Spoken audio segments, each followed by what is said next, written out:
Okay, well, I'll agree with you there. Let's take a break. We'll come back with more with Kirk Tousaw. I invite your calls on the open line. What do you think about the situation? Do you think BC marijuana activist Dana Larsen should be allowed to run for leader of the NDP? Maybe that little baby should be allowed to run for leader of the NDP. Maybe that would be the best choice. Phone me up, 604-280-9898. Toll free, 1-877-399-9898, star 9898 on your cell. Back with your calls after this. From the top of Grouse, on the ferry, or right at home, no matter where you are, you can help the CKNW Orphans Fund. All this month, text the word orphans to 20222 and a $10 donation will be added to your phone bill. Join the thousands of Orphans Fund supporters who've helped give to children in need. It's the season of giving, and giving to the CKNW Orphans Fund has never been easier. Just text orphans to 20222. A Chorus Cares initiative.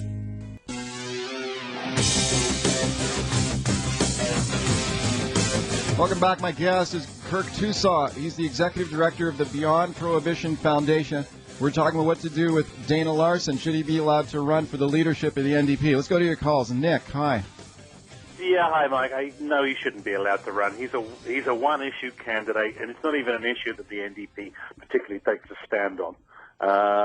This is no place to be sort of essentially attempting a publicity stunt. This is an attempt to pick the leader of the NDP to run against the Liberal Party. Kirk.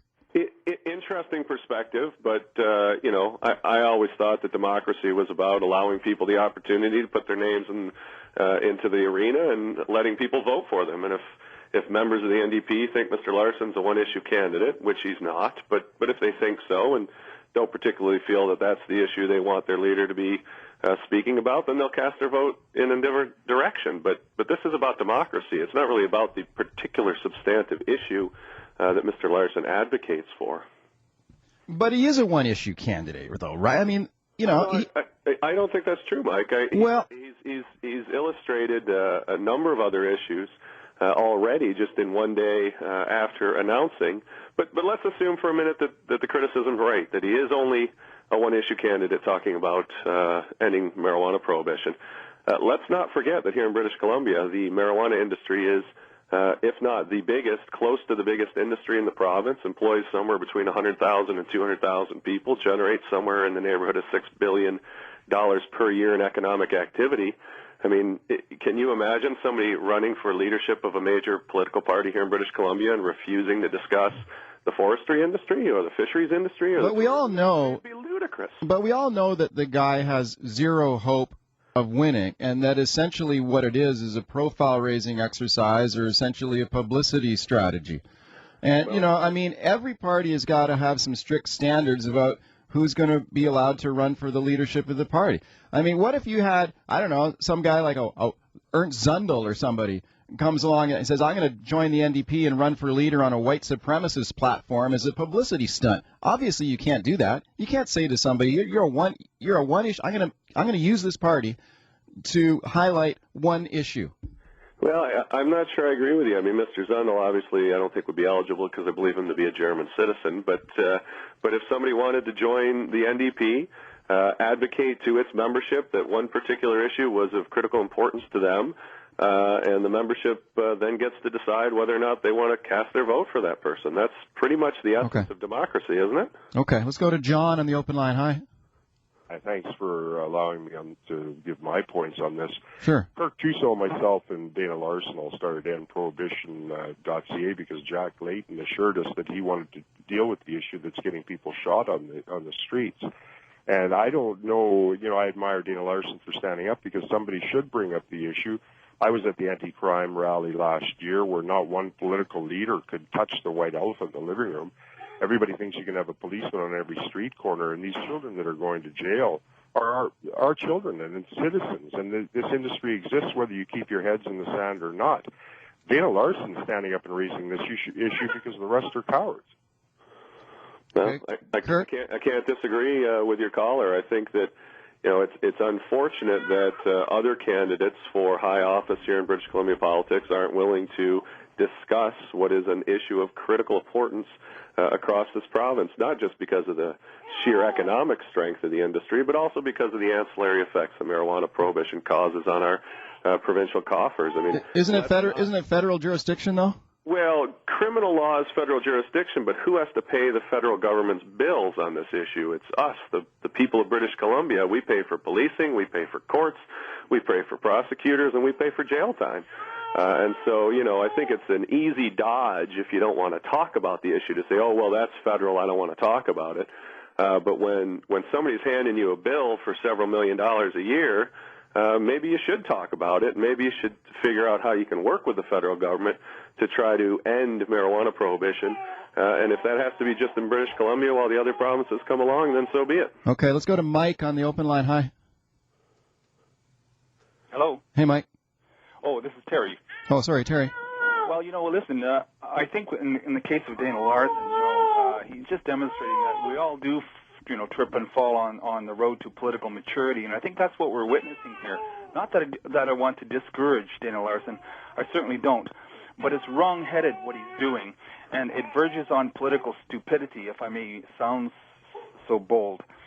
Dana Larsen has, in effect, hijacking what is a leadership campaign, and he has zero chance, of really seriously contesting the leadership.